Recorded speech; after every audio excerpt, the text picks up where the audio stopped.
पृथ्वी की उत्पत्ति कब और कैसे हुई, यह एक गूढ़ प्राकृतिक रहस्य आज भी बना हुआ है। पृथ्वी की उत्पत्ति के विषय में मूल रूप से दो मत है, पहला धार्मिक व दूसरा वैज्ञानिक। धार्मिक मतानुसार पृथ्वी का निर्माण ईश्वर ने किया है तथा उन्हीं की इच्छा से सृष्टि का सृजन हुआ। वैज्ञानिक मतानुसार पृथ्वी का जन्म 4.5 करोड़ वर्ष सूर्य के एक नक्षत्र से टकराने और विखंडन के परिणाम स्वरूप हुआ। विखंडन के परिणाम स्वरूप कई गोले गुरुत्वाकर्षण के कारण सूर्य के चारों ओर चक्कर लगाने लगे। पृथ्वी इन्हीं गोलों में से एक थी। दीर्घ अवधि तक पृथ्वी आग के गोले के समान धधकती रही। कालांतर में भारी वर्षा के कारण यह ठंडी होती गई और इस पर एक ठोस धरातल का निर्माण हुआ। पृथ्वी पर प्राप्त चट्टानों के आधार पर इसकी आयु को निम्न कालों में बांटा जाता है। आइस एज वैज्ञानिकों के अनुसार पिछले 10 लाख वर्षों में पृथ्वी पर 4 आइस एज हुए। इस हिमयुग में नॉर्थ पोल जमकर बर्फ हो गया और यूरोप व उत्तरी अमेरिका के बहुत से भागों में बड़े बड़े तल बन गए। इसी प्रकार 3 अन्य हिमयुग हुए जिनके फलस्वरूप महासागरों का निर्माण हुआ।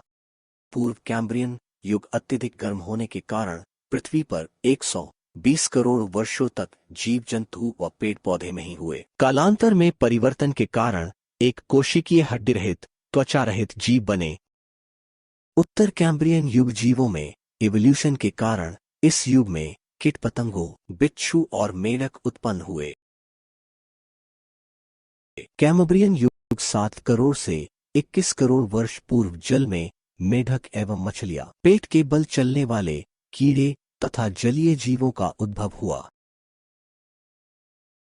ट्रायसिक, जुरेसिक, क्रिटेशियस युग 21 करोड़ से 7 करोड़ वर्ष पूर्व तक धरती पर अनयूज जीवों का विकास हो गया। इस युग में सांप, कछुआ, मगरमच्छ आदि का जन्म हुआ। इसी एकाएक इवोल्यूशन के कारण विशालकाय जीवों जैसे डायनासोर्स का जन्म हुआ। इनमें कुछ शाकाहारी व कुछ मांसाहारी थे।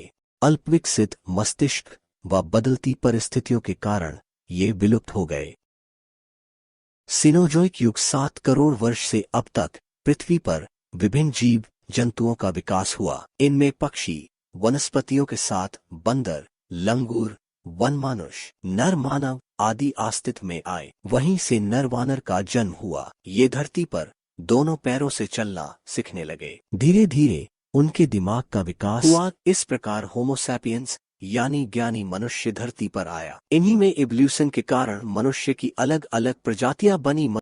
पेड़ों पर रहने वाले वानर जो गोरिल्ला, चिंपैंजी व इंसानों के पूर्वज थे, हम नहीं जानते कब और कैसे ये पेड़ों से उतरकर नीचे आए और खड़े होकर पिछले पैरों से चलना सीखा। खड़े होकर ये सभी दिशाओं में दूर तक देख सकता था। जमीन पर रहने से शारीरिक परिवर्तन हुए व पेड़ों पर चढ़ने उतरने से कलाई, अंगुलियों व अंगूठे का विकास हुआ, जिस कारण उन्होंने चीजें पकड़नी सीखा। उनमें धीरे धीरे बोलने की शक्ति का विकास हुआ। उस समय काल को प्रचलित औजारों के आधार पर विभाजित किया गया। इन्हें पाषाण काल कहा गया। इस समय मनुष्य ने पत्थरों को तोड़कर औजार बनाना सीख लिया। मुख्य 3 पाषाण काल हुए, एक पूरा पाषाण काल, 2 मध्य पाषाण काल, 3 नव पाषाण काल। पूरा पाषाण काल के औजार भद्दे व बेडौल थे। इस समय मनुष्य गड़ासा, कुल्हाड़ी आदि का प्रयोग किया करते थे। शरीर ढकने हेतु पेड़ों की छाल व पशुओं की खाल का उपयोग करते थे।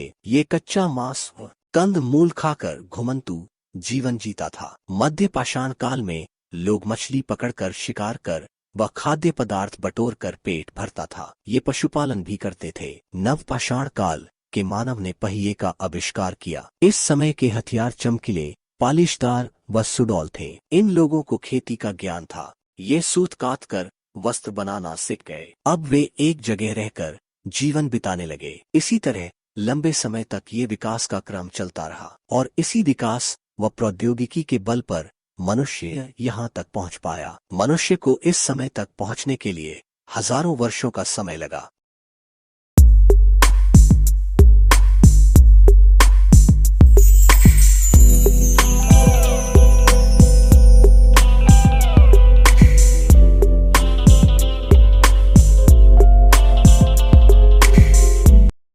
आशा करता हूँ आपको वीडियो पसंद आई होगी, और अगर वीडियो पसंद आई हो तो चैनल को सब्सक्राइब व वीडियो को लाइक करना ना भूलें। धन्यवाद।